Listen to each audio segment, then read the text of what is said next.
right. Well, good afternoon, students. Thanks for joining us for our second day of company panels for our virtual internship program. We're excited to have you guys here, and we're excited to give you a chance to meet some professionals from Western Midstream here locally in the Woodlands.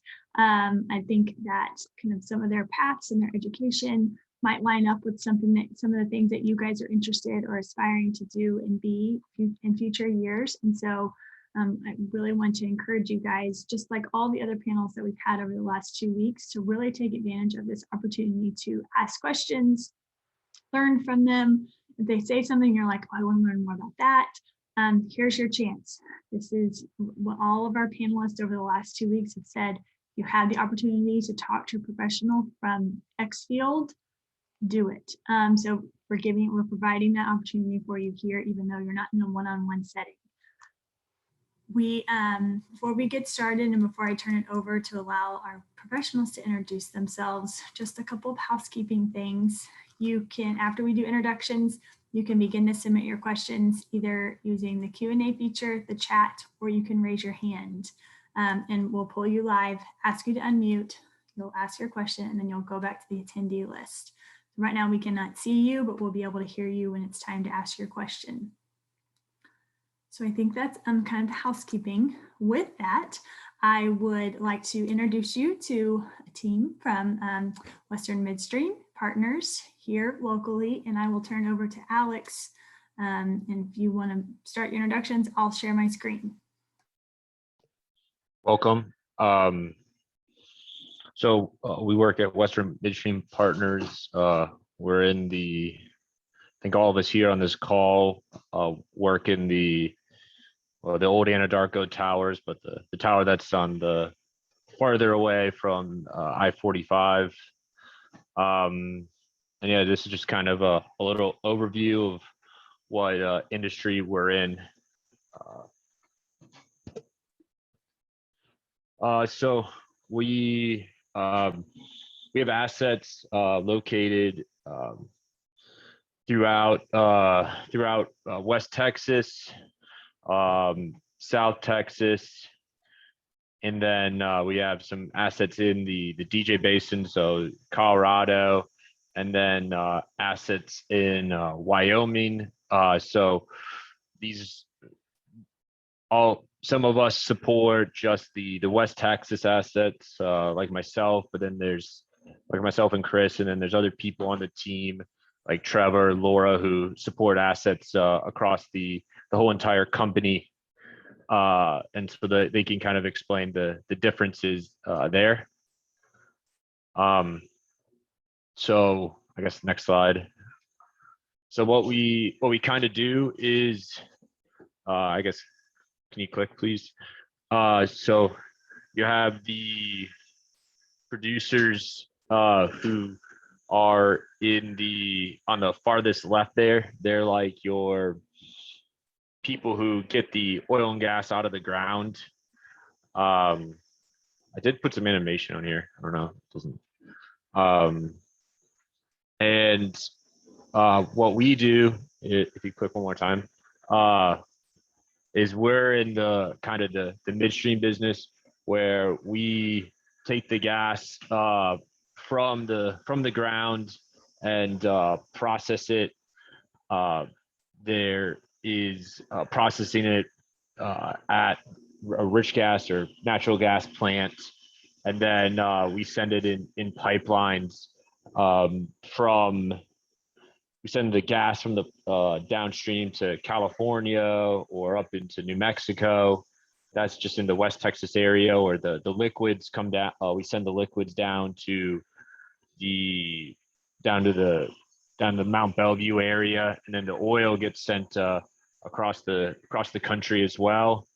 And so that's kind of where our niche is. And then further downstream, you have your downstream people who have like the refineries here in Houston that take your gas and make it into gasoline for your car. So we're kind of in the middle, kind of we're a transporter, if you think about it like that. We're not going to really sell your gas in your into your car, but we're gonna take your, we're gonna get the gas to somebody else who's gonna turn it into gas for your car. And that's the introduction. All right, wonderful. Thank you, guys. So Alex, I don't know if you want to start with kind of introduction of yourself, and then we can, that was the list I was given, then we can jump to Chris next. Cool. So my name's Alex Sable. I've been working for Western Midstream, or on the Western Midstream assets for the last 3 years and 3 months. I started, I'm from Virginia. I went to school at Virginia Tech for my undergrad in chemical engineering. And then I had this weird desire to continue doing school, and I went to Texas A&M and got my master's in chemical engineering as well. It's a weird route, but that landed me. There was an interview on campus for a company called Anadarko, and I applied, and my boss was an Aggie, so I guess that's how I got the job. And I told them I would work anywhere and do anything, so they sent me out to Carlsbad, New Mexico for over 2 years working out there, and the best experience I could have ever had. But I'm not going to say it was all cupcakes and rainbows, but it was a really good experience. Learned a ton on the ground. And then May of last year, I got to relocate to the Woodlands, still kind of doing, so what my job is operations engineering. So helping make the plant, one of our natural gas plants or oil plants, run more efficiently, doing small projects that under $1 million, trying to improve the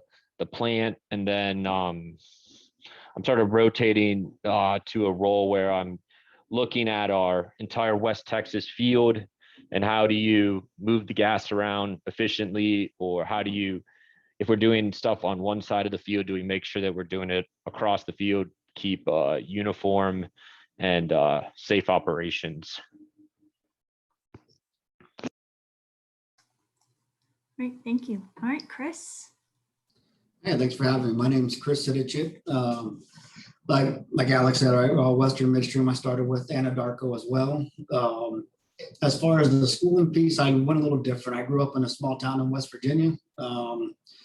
Wasn't really sure where I wanted to go or what I wanted to do. I had some family that lived out in Wyoming that was in the oil and gas business. So he asked if I'd be interested. So we thought we'd give it a shot. So packed up and went out to Wyoming, did a few different things for a couple of years, and then had the chance to hire on with Anadarko. I started there doing as a field operator, worked up into automation and measurement, did some compression work. I was in Wyoming for about 5-6 years, and then transferred to Pennsylvania. I was able to work on that asset there as well. Once I was in Pennsylvania, I got a lot more experience on the midstream side of things. Did some supervisor roles and things like that, and that gave me the opportunity to move down here to the Woodlands. And used to be the marketing group. They call it commercial operations now. A lot of people hear marketing, the first thing they think is advertising, and we have absolutely nothing to do with advertising or getting the business name out or anything like that. You look at Alex's presentation, for the midstream piece, where they talked about the gas and the NGL barrels going further downstream to other people and other customers. So our group, what we'll do is we'll work with all those upstream producers on how much gas they're going to bring to our plants, and we'll gather, and then we'll take that. And once it goes through the plant and the process, we'll see how much either residue dry gas or your natural gas liquids are going to be in the pipelines. And we'll work to schedule to make sure all that gas is sold downstream and there's a home for all the gas or liquids to move to and be used. You don't have enough space, the pipes don't take it. that comes back all the way to impacting, Alex at the plants, because they don't have anywhere to go with it, all the way back to the producer who can't bring it to us because we have nowhere to go either, right? So our job in that middle piece is to make sure we keep everything moving, streamlined the best we can until it gets all the way to the end user. Wonderful, thank you. All right, Luis. Hi, my name is Luis Moraes. I'm a data scientist at Western Midstream.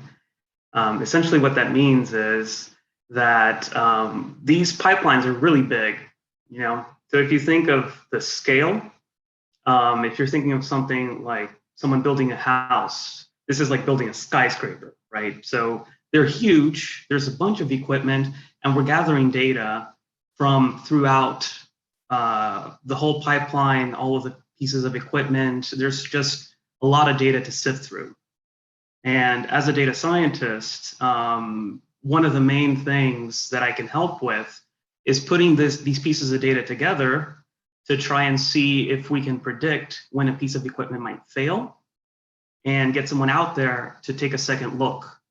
So it's not a perfect crystal ball, but it'll help people get ahead of these problems, which will reduce costs. Now, in terms of education, I'm actually from Brazil. My family moved over around high school, and I always knew I wanted to work with computers. So during college, I did computer science at Texas A&M. And then I went on to start, but not finish, a PhD in computer science. In the middle of that PhD, I too talked to someone at Anadarko. They did come on campus at the University of Houston, and I got an internship at Anadarko and started there a little afterwards, and now we're Western Midstream. And I haven't finished my PhD yet. Great, thank you. All right, Laura, and then Trevor. All right, good afternoon. Thanks for having us. So my name is Laura Nader. I am the Director of Process Safety and Risk here at Western Midstream. I've been in the industry for about 11 years now, with Anadarko and then now Western Midstream for about 3 years.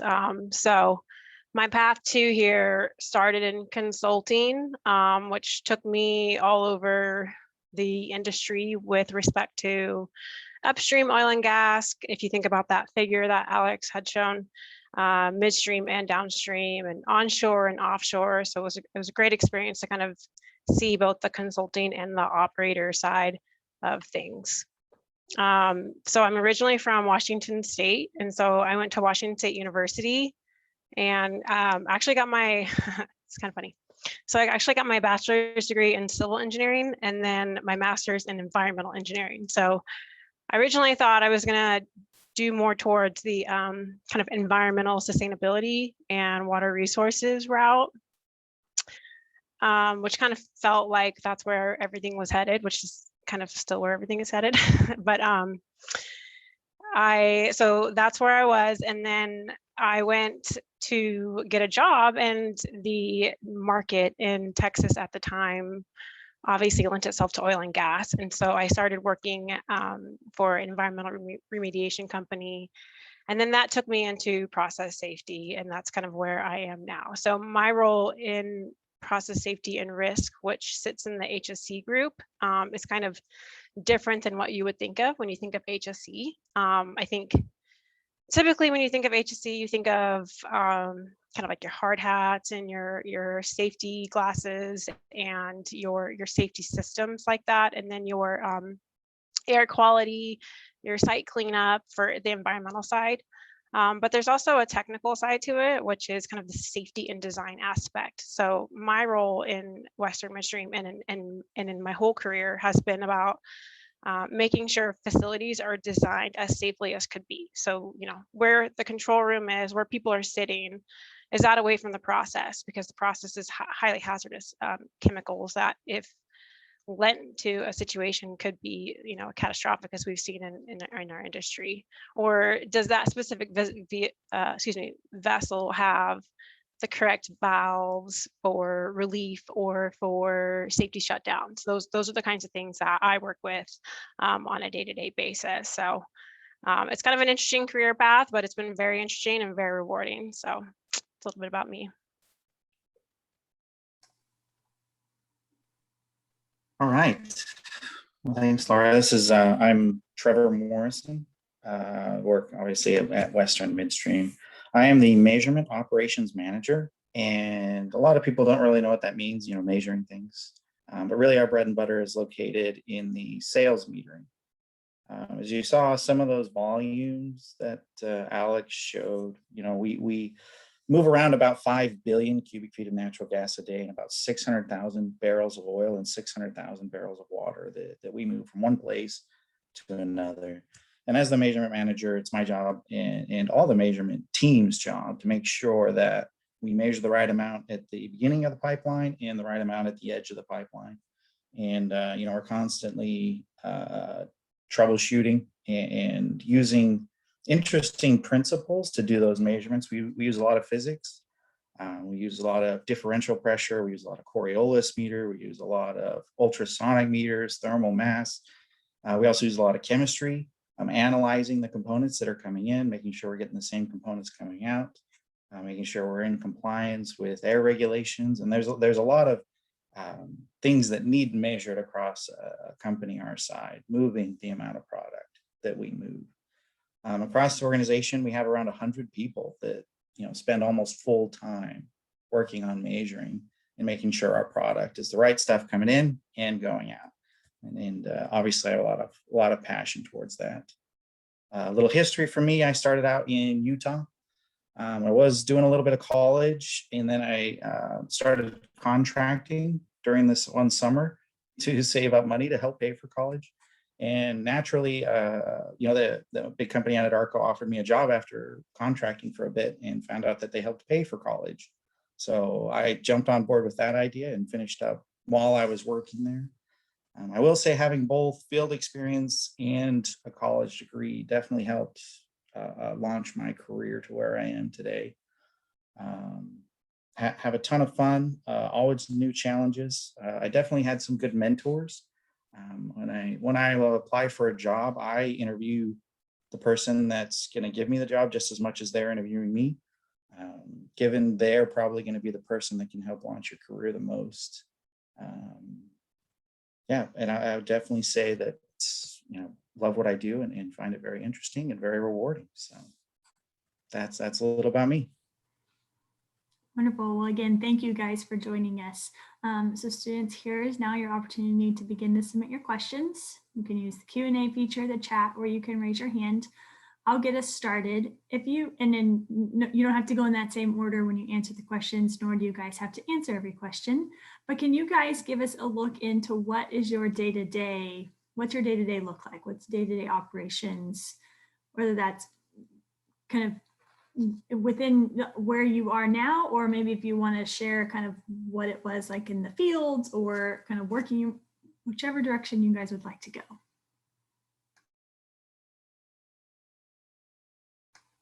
And anybody can just unmute and take it away. I went last, so I guess I'll go first. So my day-to-day, I start out looking at balances, making sure the volumes that came in are the same volumes that went out every day.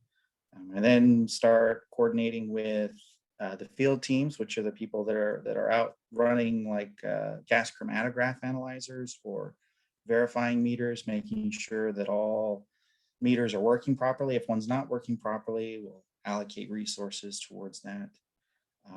We also spend a lot of time working with accounting teams. If there's ever an imbalance in our system, the accounting teams know about it pretty quickly and start letting me know, working with regulatory and a couple other people. But yeah, on a day-to-day, I usually run through those cycles several times and work with a lot of people and looking at a lot of numbers. So.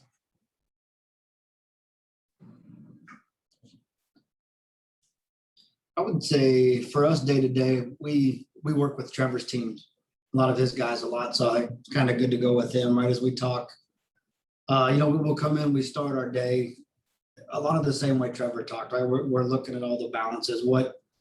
How much gas did people say they were going to send us? Are they sending that much gas? If they're not, why? You know, are they having issues on their side as far as the production goes, or some of our midstream facilities, are they having issues and causing the producers issues? So, and at times maybe that's nothing but a meter issue, right? So then we get a hold of Trevor, his team, and try to understand and get all that put together. Once we kind of get an idea of how the day is looking so far, I think one of the most challenging things for our group is when we market the sale of all the gas and we make sure what comes in goes out, we have to do that a day ahead of time. So this morning by, I'd say 7:30, we're supposed to know exactly what everything is going to look like at 9 a.m. tomorrow morning. So that part becomes a pretty big challenge, right? You got different maintenances and projects going throughout the day, and all kinds of things that can impact that volume. So once you have an idea of what those numbers are going to be and what they're going to look like, we'll spend a lot of the day working with all the different operations folks in the field or the automation and measurement guys to try to make sure everything is on track and lined out like it is. We also have a lot of back office programs we'll use, right? We work with accounting a lot to make sure our numbers match with them as well. And then we keep a lot of imbalance reports. The reporting is for if we have a company that's telling us they're going to give us so much gas, and then we need to deliver that much. So at the end of every month, we have to make sure what they said they were going to give us and what they actually do give us matches up. So we'll spend a lot of time going through collecting data and making sure those are lined up. And if it doesn't line out, you know, you work with different people and customers to make sure you can come up with a plan to have them all set by the end of the month.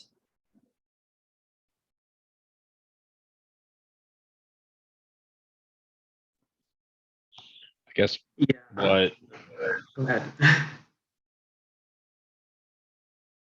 I guess what I can just say, so when I was working out at the plant, it was start the morning off just talking to operations, how the night went before, just if there's any issues that they see come up, just kind of being the first eyes and ears on the ground. And then it's going to meetings to collaborate with other groups, Chris, Trevor, Laura, Luis, just all the different groups, just trying to continue pushing projects to the next stage.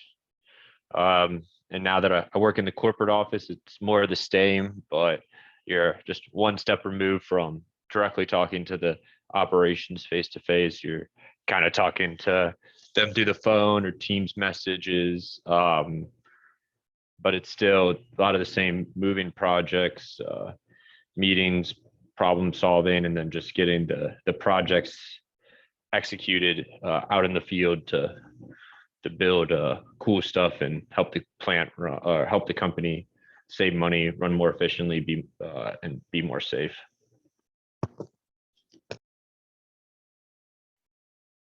Yeah, in terms of data science, it's more project-based.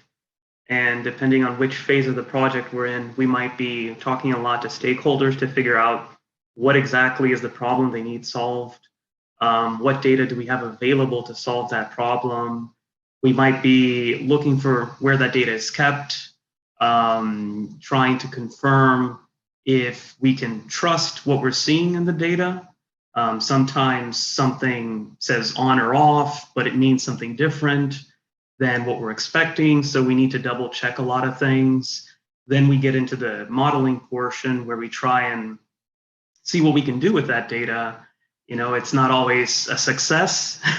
So you need to go back to the drawing board. It's a very iterative process doing any type of data science. And at the end, you need to communicate it to whoever you're building this solution for, how to use it, and see if it fits into their workflow.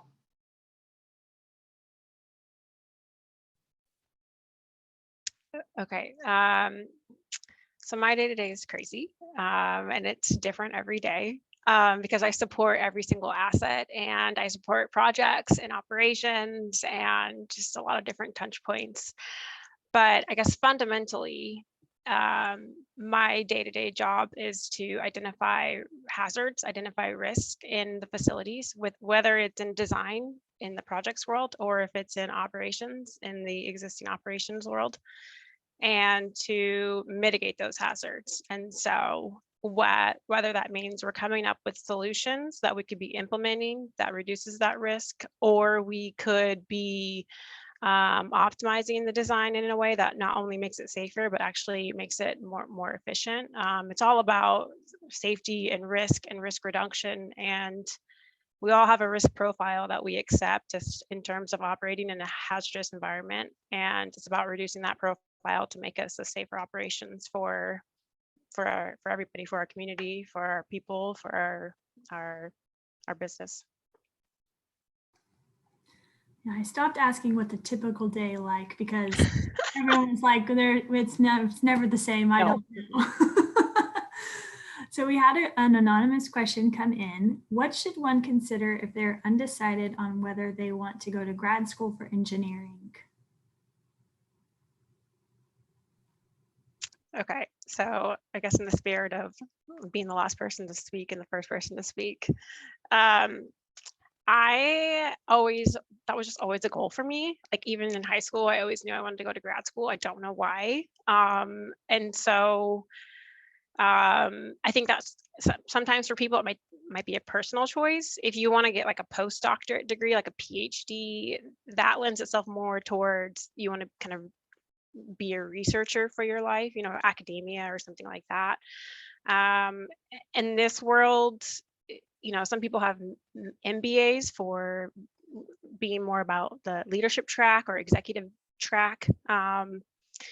But I will say personally, I don't think that my master's degree has excelled my career in a way that it has technically, but it definitely helps that you have a master's degree when people are looking at your resume.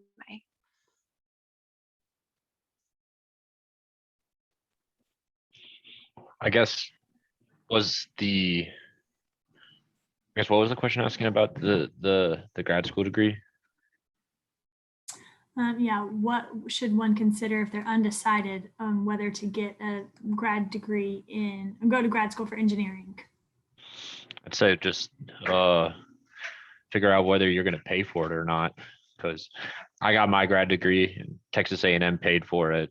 So because I was doing I was doing research for them, and so it helped me develop different connections that I wouldn't have had at Virginia Tech, learned about the oil and gas industry, but really nothing that I do in my day-to-day really reflects on what I got in my master's at all. It just helped me bring more connections, get the Aggie network.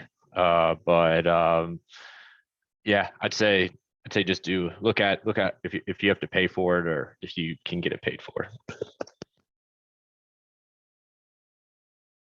Yeah, definitely think about the financial side. So in terms of a PhD, right, I agree that if it might not open up those professional doors so much as doors in academia and research, but I do still think there's a lot that can be learned in trying to pursue a PhD, right?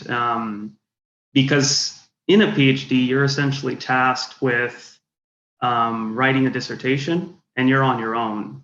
So if you do really well in research, but don't do so well in writing, you need to improve your writing. So you always need to work on your weakness, essentially. It's like starting a small business of one, and you need to, make sure that you can get it done all by yourself. So it'll really push you to improve, but it can be intense.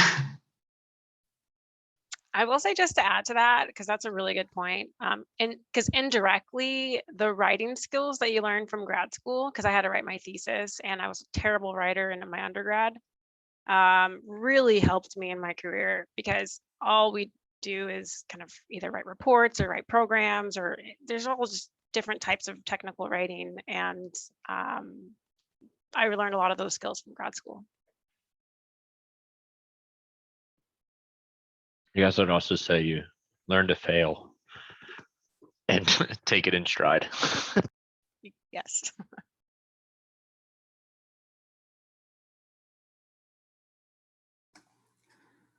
Okay, thank you. Well, and speaking of that, one of the questions that we do talk, like topics that we talk about and questions that we address is kind of learning from your failures. So can you guys, you don't have to give specific examples, but kind of a time of where you, or what are some things you've learned from a time where you failed or something didn't go as well as you thought it was, or kind of expectation of the project shifted or something along those lines?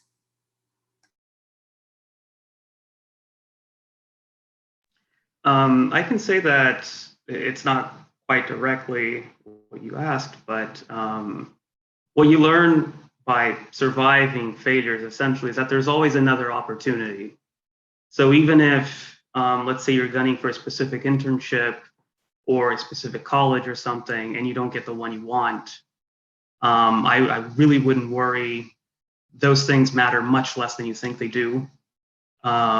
Just be aware, not be aware, but be open to any opportunities that come your way, because that's usually when those opportunities for growth really, they're really the best opportunities for growth, these unexpected opportunities that you're not even aware of.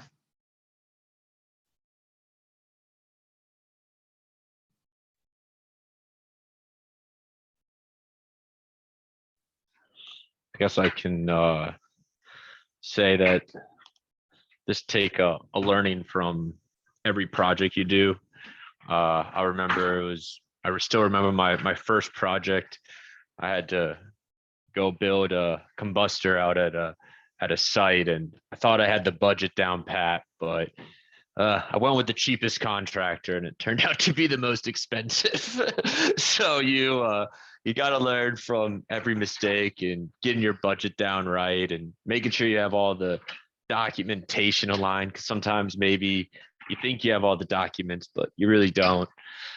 So it's going back, and I mean, you learn from experience. So I guess to Luis's point is, I mean, if you would have told me 5 years ago that I'd be working in the oil and gas industry and I lived out in New Mexico, I would be like, you're crazy. So it's been a great experience. I took that fork in the road and just went with it.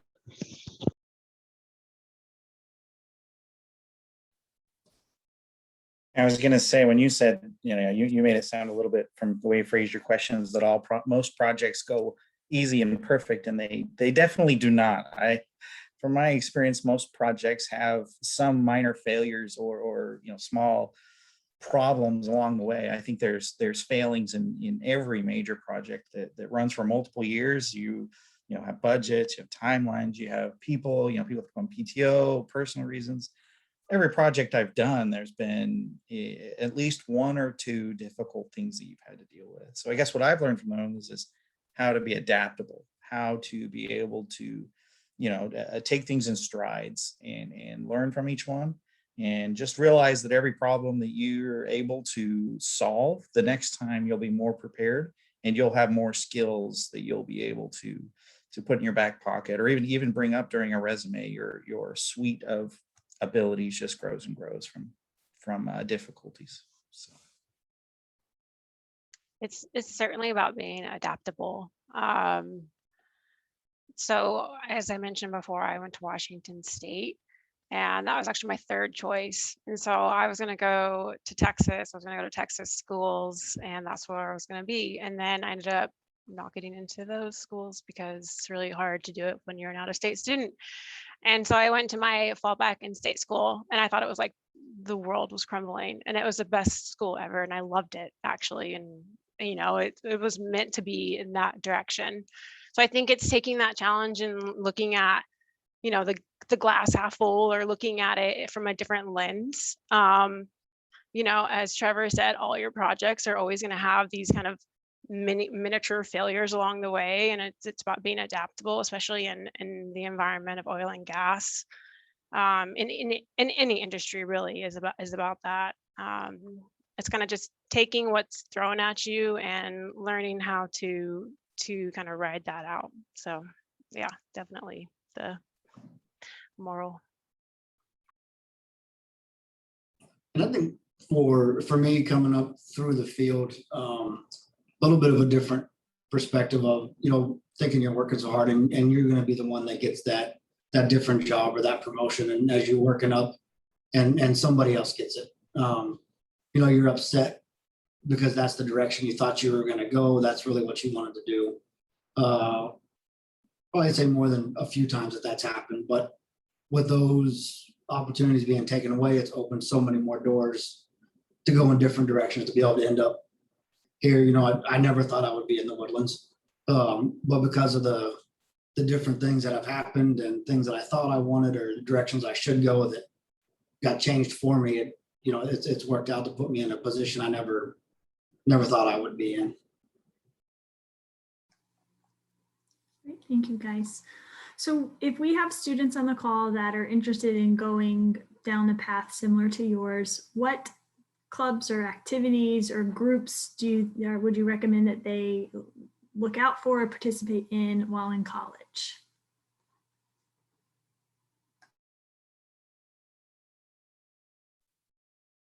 I'll say this is Trevor. The measurement's a bit of a technical and really specific field. So if you're interested in getting into midstream, there's a lot of organizations that allow students or people that are interested to attend. Some of them might be like GPA midstream. But that's, you know, again, a specific track. But I mean, if you're find a degree that or a field you want to follow, attend one of those conferences. A lot of times they'll let students or people interested in you know, getting degrees there attend for free. They often have scholarship programs where you can, you know, just applying for a scholarship, you can at least start to build your network and meeting those people that are hiring in those fields. So that's probably my recommendation.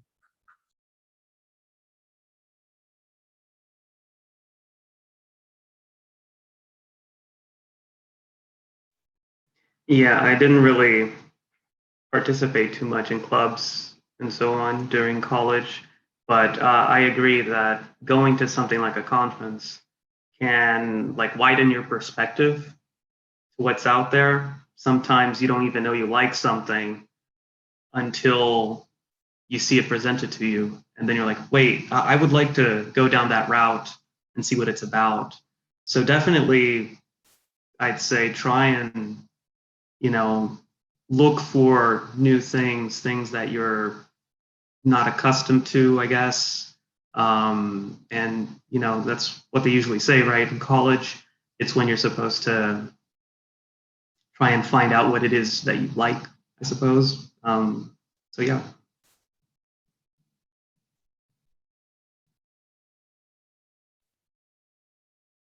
So I admittedly kind of, I think, same kind of tone. I didn't really do much for my degree per se in high school.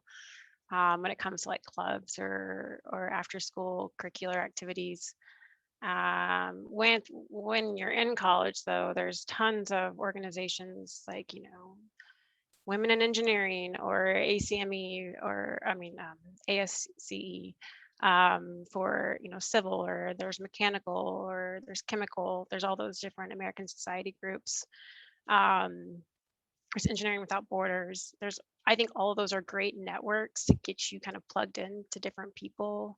Then you start meeting people in your classes, and you know, you learn that they're doing the same kind of organization. That's how you kind of get buddied up and start to share notes, and that helps with homework, and that helps with grades, and that helps with jobs.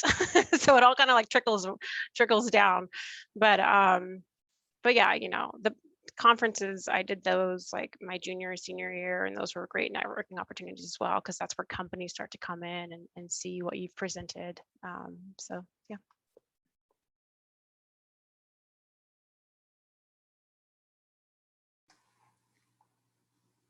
All right, thank you guys. So, oh, just lost my question. So, when we are, to get, I'll just ask it. I always feel like I ask this question weird, and I feel like I throw people off whenever I ask it. So, kind of, where have you guys seen the kind of shifts or changes within either your role or the industry with all the advancements of technology? And does that make sense? I feel like I never really know the right wording for that question, but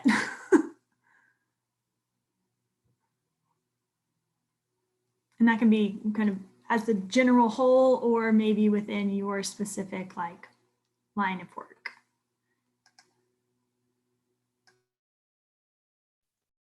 Everything's like about big data now, right? So it's just about, now that we have all this technology, we're trying to utilize it at our fingertips. And so let's say 10 years ago, we could never have mined that data because we have no mechanisms to even track that data. Now there's systems for everything. There's a software for everything, you know, from my world to everyone on this panel's world. And so then it's taking that software system and utilizing that data to give us information that we could utilize to make ourselves smarter and more efficient and faster. And so, you know, it's called KPIs, essentially. It's key performance indicators. But those are always going to tell us what we need to do to make ourselves better or what we need to do to learn from ourselves. So there's lagging and there's leading, and it's completely changed because of technology and how we harmonize that data. But yeah, I mean, there's been a big shift with how things have moved to electronic databases versus what things used to be done manually or, you know, in Word documents or Excel sheets. So we're working in measurement. You know, we feed a lot of our information, or we generate a lot of data that feeds a lot of these information hungry systems. You know, you got the data analysts and everybody wanting to see what's going on in their system. They want to know right then. It wasn't that long ago, we were still performing measurement on paper charts, and they would mail those paper charts in, and then someone would read that paper chart and manually enter it into a system. It really was just a couple decades ago. And now today, you know, everything's so automated. You know, mainly we spend times troubleshooting why the automation broke or why there's issues there. We also, maybe a slight warning is don't get attached to a particular software because they do change. I've seen certain people where they get used to, like in programming, they can only program in one code, and then that code becomes less popular. Or they get used to some specific software due to, you know, that does something specific in oil and gas, and then the company decides to change to a newer version that does something new. And you want to be adaptable. You want to understand the principles behind how those softwares work and what they do, rather than just knowing where to click, because you know, that could be hampering to your career in the future if you don't understand how to transform to another software. I guess I can take Trevor's point and go to just say that you're constantly learning new technologies, just being like, I guess, like, you're never going to stop learning, even from high school to college.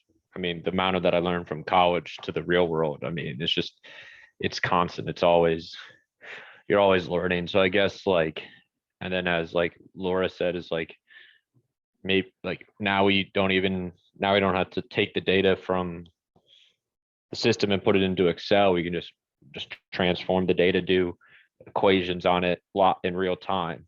So, but all of that is like, you have to learn that sort of stuff, but you got to just be prepared that you're going to be constantly learning for your career. It's something that I thought I was going to be done learning when I don't know if I thought I was going to be done learning when I got out of college, but I definitely wasn't ready to. Definitely didn't realize how much I needed to learn after.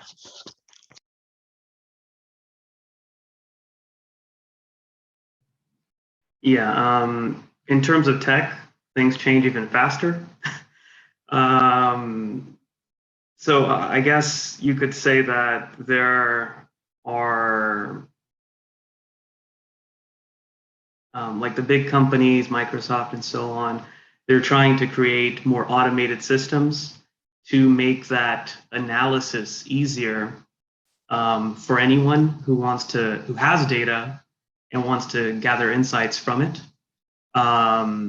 The big side that will probably never go away is data engineering, because having to move data from point A to point B is pretty much an endless task, it seems. And moving things to the cloud is also a big deal.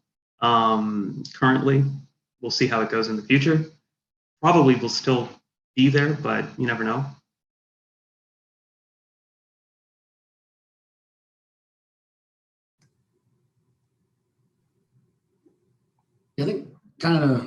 I think everybody's pretty well has spoke to it, right? I mean, it's from, we would do the same, collecting data. You would hope maybe every day or two, you could get some kind of volume into to see how things look.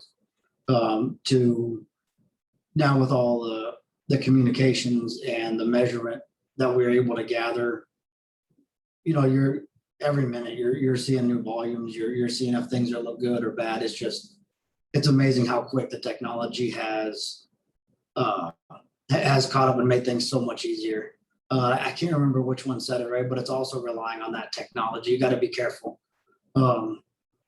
If things start to go bad, do you remember some of your old formulas and different things to try to figure out what do you have going on, what's happening based on the numbers that you can see versus it just being handed to you? So as great as technology is, it can also hinder you if you're not careful.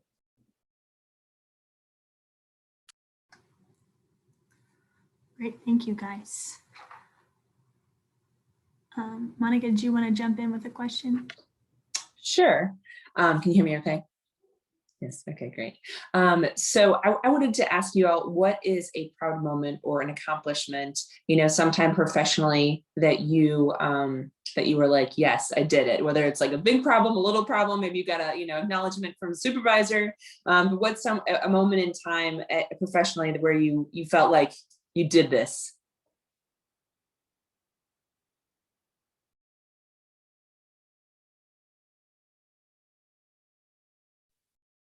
I guess I'll go first. So we were dealing with a project that involved measuring water vapor and natural gas.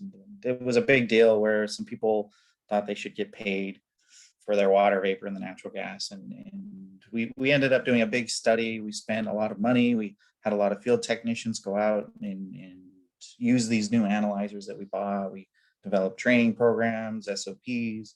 Once we got the data in, we were able to analyze it, and I was lucky enough to actually present it in Washington, D.C. with some people that were working on regulations, wanting to affect how natural gas is paid for.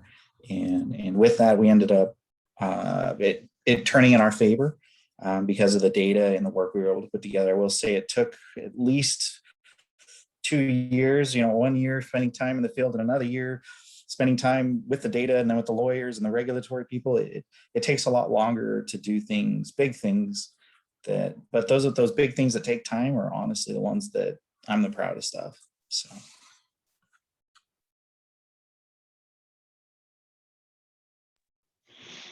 I guess to go back full circle to the project I talked about earlier, my first big project, building out a combustor system. I guess all said and done is the first big project, and to be able to go out there and see something that'll be out there for 10, 15 years was a super proud moment. It's like I did that, and just really cool to see that after all this work, all this time, it's there and it's going to stay there for a while.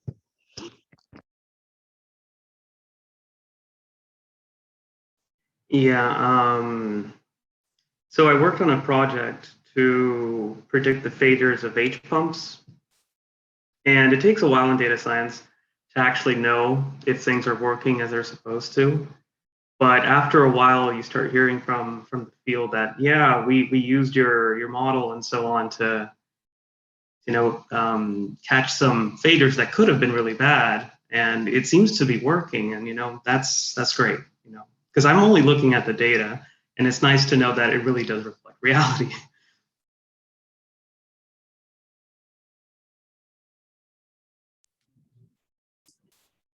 I think one of the biggest things for me was towards the beginning of my career when I was in Wyoming. It was an oil field. They did water flood injection, to try to bring whatever remaining oil up out of the ground they could. During that time, they were converting that field into a CO2 flood field, right? So they could get better sweep to the formation and recover more of the oil downhole. And just being there, listening to conversations of, is this really a thing and how crazy is it, to seeing almost the entire field converted over, and the different groups of people that all came together and worked together, what it took to make such a large project for a field that people thought was probably pretty much done, right? And this has been 12 or 15 years ago now that this field is still up and going and still producing quite a bit of oil. So it was neat to be a part of something so big from the very beginning.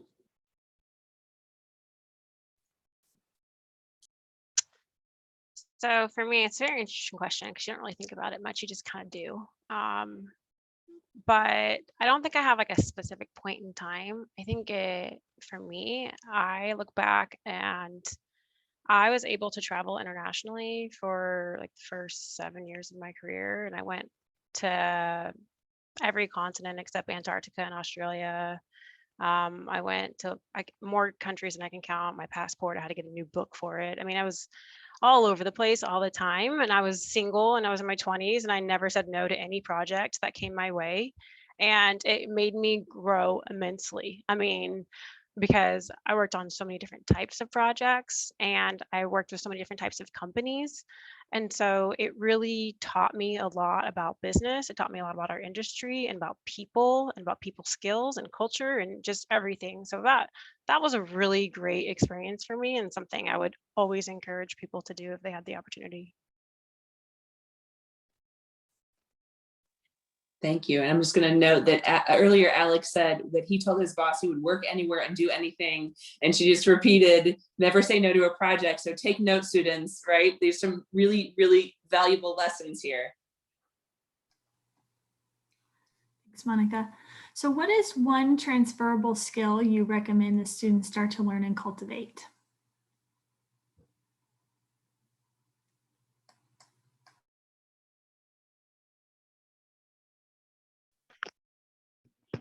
I would say learning Excel would go a really long way in doing projects in college, and then presentations. You can never be so you say you mastered presentations, you still haven't mastered them.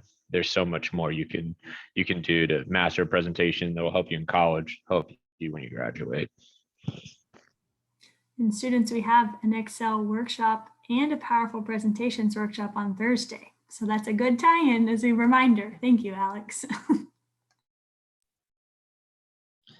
I think it's important to always be adaptive, right? Because you come in with your plan for the day. There's always something that's going to change or send you in a different direction, whether it's daily tasks or projects. And if you have your mind set and you can't adapt and change your day around, it makes it a lot more difficult, a lot more stressful for you during the day. So being able to adapt and change as the day goes on is important.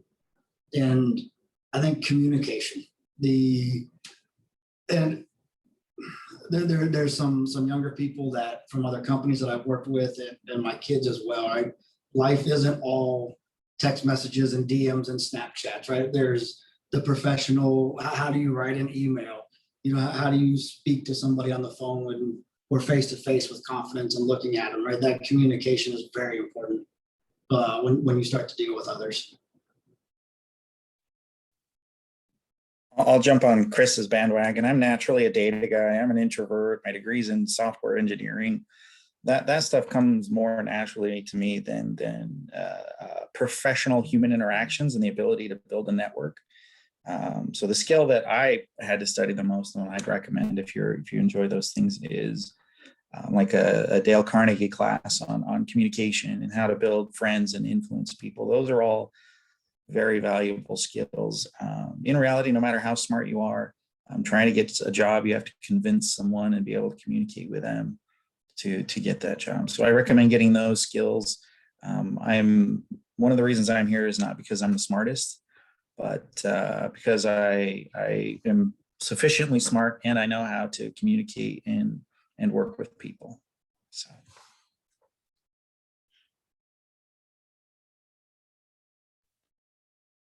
I definitely agree that the people side of business is equally, if not more important than the technical side of business. And so if you think about your technical skills, the only way you'll emphasize what you're trying to accomplish or get the point across is if you actively communicate it effectively, right? So you have to know how to talk to people. You have to know how to listen to people, because if you just push your idea without listening to what they're saying, they're going to see that, and then they're not going to respect you down the road for when you have an idea for them.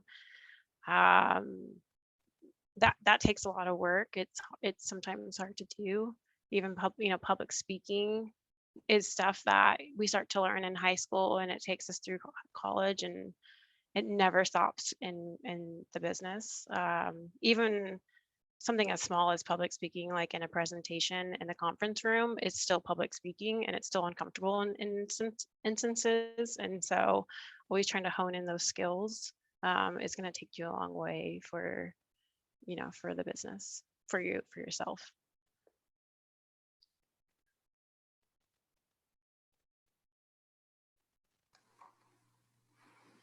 Wonderful, thank you guys. So some of you have touched on this briefly. I think Trevor, you mentioned it, but kind of can you share about the people in your life, the mentors, the first bosses that gave you a chance, the ones that are kind of been the cheerleaders along the way, how they played a role in that, and where you kind of came across making the connection or networking with them?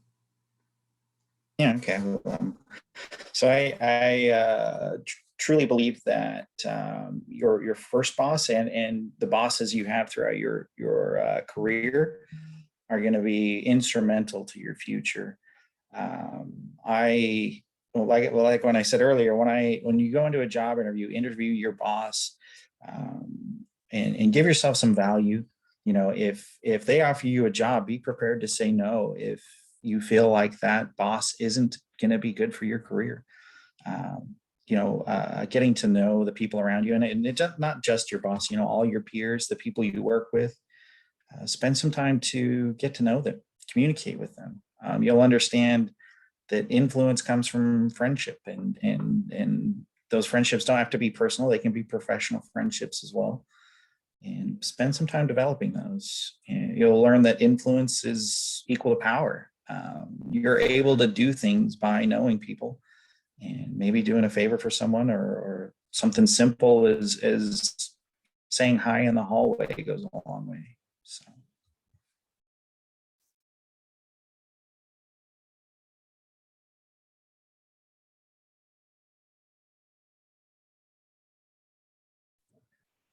I think to add on to Trevor's point a little bit, as far as the relationships and personal relationships, right? It doesn't necessarily have to be personal, right? But at least, there's been several guys in my leadership roles that have helped me, that with major respect for each other, they've helped me out along the way. I did whatever I could to help their teams out. We got along great at work. At the end of the day, we were good. We really didn't have anything in common. We really didn't want much to do with each other, right? But personal is one thing and business is the other. And some of these guys outside of work, I could never imagine seeing them. But when it came to work, we had enough of the same common goals that we were able to get things done. So you may not care for somebody personally, but professionally, you may be able to accomplish a lot.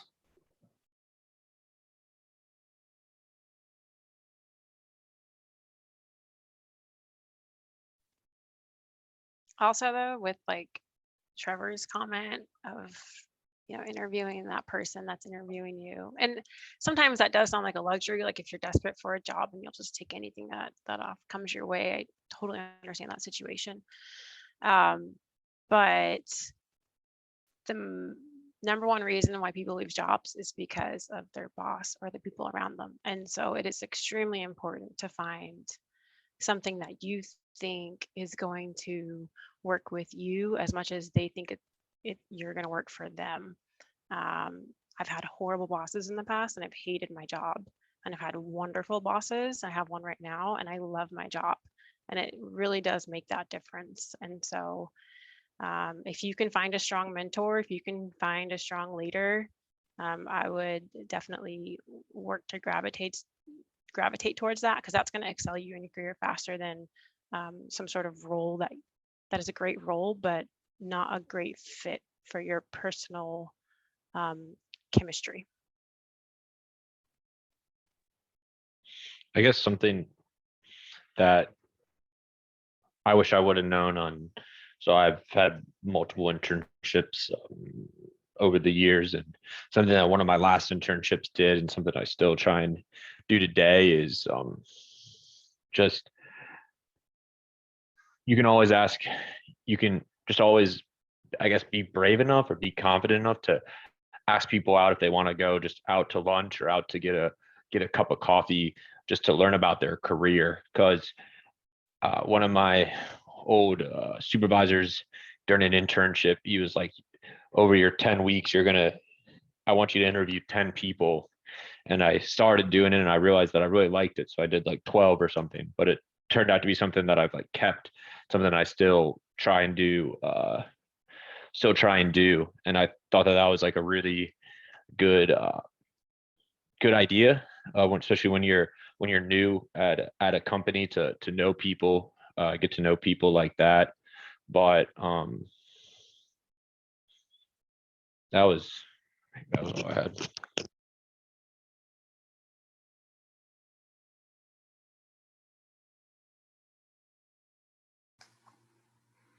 All right, thank you guys.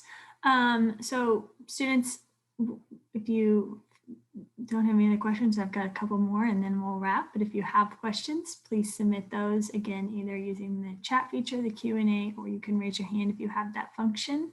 And Alex, you might have just answered this, but I'd like to open it up to the panel. What is that one piece of advice you would go back and tell your high school, young college self?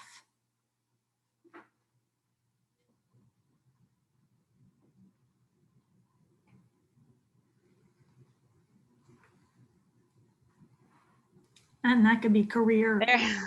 It doesn't have to be like on your career or education. It can just kind of be in general. You don't know it all. So I mean, kind of to Alex's point, and I kind of felt like when I got into risk and I learned like the fundamentals of risk management, I was like, oh, this is it. I got it. I'm done. So not true. And I think there's a lot of similar examples of my own self in high school and in college. So kind of being vulnerable and being willing to always learn and being kind of an open book. Your career is going to take you in a weird path. As I kind of explained in the beginning, I thought I was going to be an environmental engineer studying water resources, and I work, technical risk in oil and gas. And so, you don't know it all, and you don't know where your life is going to take you. And so lend yourself to that and always stay kind of open and willing to learn.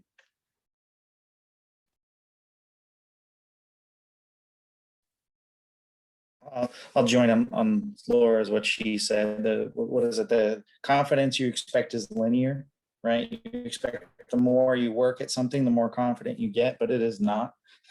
I think there's a Scott Kruger chart on confidence versus how knowledgeable you are, and it dives down and then slowly starts to curve up. And I feel like I've definitely felt that as well. Being a technical person and learning a lot and coming out of college and while working at the same time, I felt like I learned a lot. But I found that, well, going back to having a good boss, working for my bosses, they always were able to humble me by showing me something that I had no idea about. So I'll get on her bandwagon.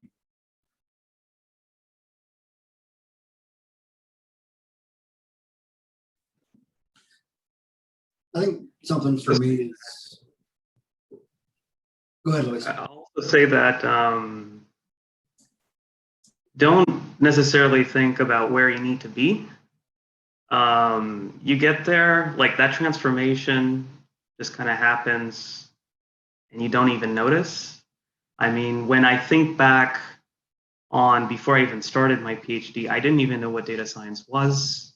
I was thinking of a completely different career. And along the way, you just kind of pick things up and suddenly you're there.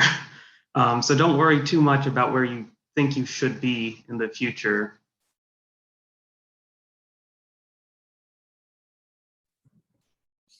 I think something for me would be don't be afraid to speak up, right? Good or bad. If you're not sure, don't be afraid to ask the questions. If you're in the middle of a project or something's going on and you're not sure how or why it's supposed to work the way it is, or if you maybe have an idea of a different or a better way that could help out, just don't be afraid to speak up and ask questions.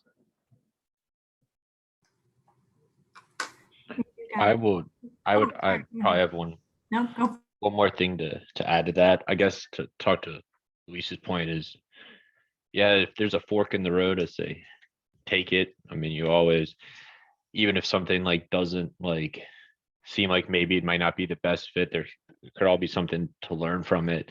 And I guess just something I feel like I've learned over time, something I'm still trying to get better at, is like everybody's human.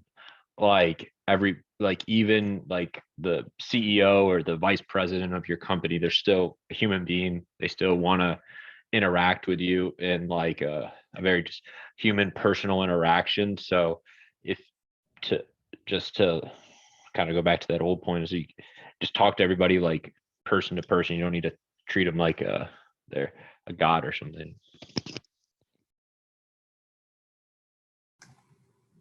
Right, sorry, I didn't mean to cut you off.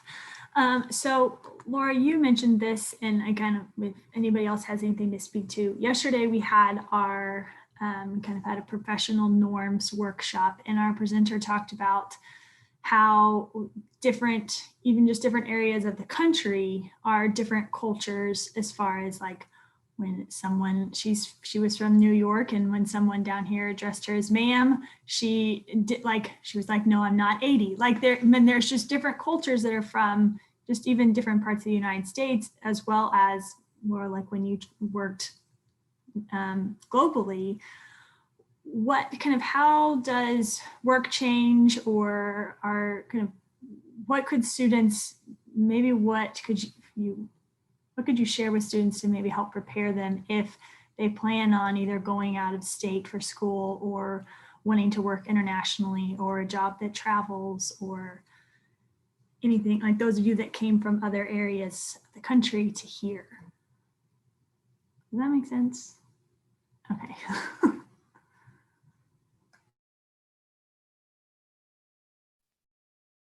All right. The best thing that I learned when I would get somewhere is to ask questions. How do you say thank you? How do you say please? Is it okay if my shoulders are showing? Or, just like things that might be inappropriate in some countries that would never even cross your mind. And what the feedback I would always get is that they appreciated that that I was trying to try to speak at least the general kind of common courtesy slogans, or whatever you call them, verbiage, and in their own language, and learn about that, kind of eat their food or whatever. That's a lot more international than it is like, I mean, I guess you could go eat a New York pizza and that would still be appropriate, but just always ask about them and their culture, and so you can have like a respect for that.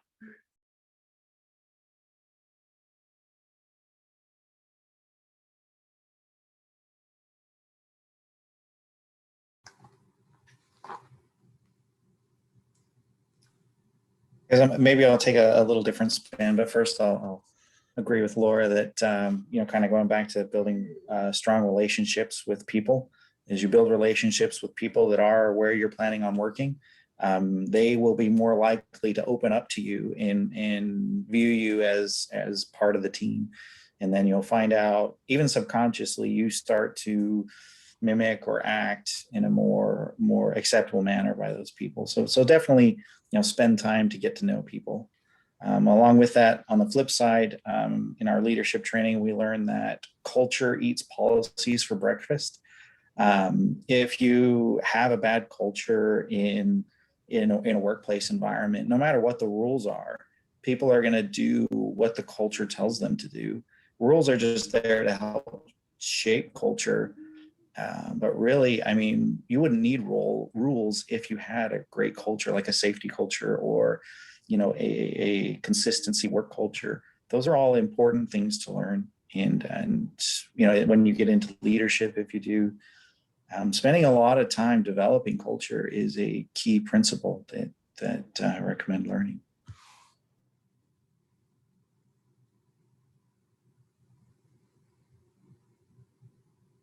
I guess also something, maybe this touches back on like being younger and not learning, but is also just saying thank you.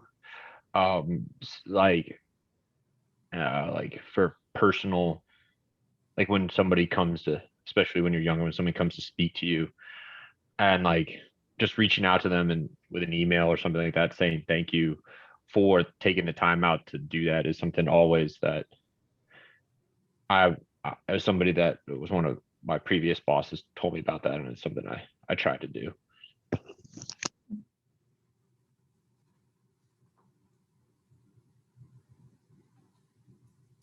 All right. Well, thank you guys. So, and some of you kind of just touched on my last question. So students, if you have any other question, now is your chance to just raise your hand so that we can get it asked before we wrap up for today. Let me make sure I didn't miss anybody. All right. Well, if you guys don't have any more questions, I've used my bank of questions, and we can let our professionals get back into their day of work, whether you're at home or in the office. So students, if you can help me thank our panel for joining us this afternoon. I know we can't see you, but I do know that you guys know how to use the chat feature. So we appreciate you guys taking time to join us this afternoon to say yes to investing in EfTA and investing in our programs as well as our students. I think there's always the wealth of knowledge and little nuggets that students can take away. And I know Monica and I take away a lot every time we do panels like this, just because they're new fields that I didn't even know existed every time we do things like this. So thank you guys for just carving time out of your day and for joining us. And don't go anywhere. Once we're done, we're going to take a staged photo of smiling faces. But with that, students, remember your mentor sessions are going on this week. We come back tomorrow morning with our second financial literacy workshop. And then we have our Excel and our powerful presentations workshop on Thursday. So thank you guys for joining us. I hope that you guys have a great rest of your day. And students, at this time, you are dismissed.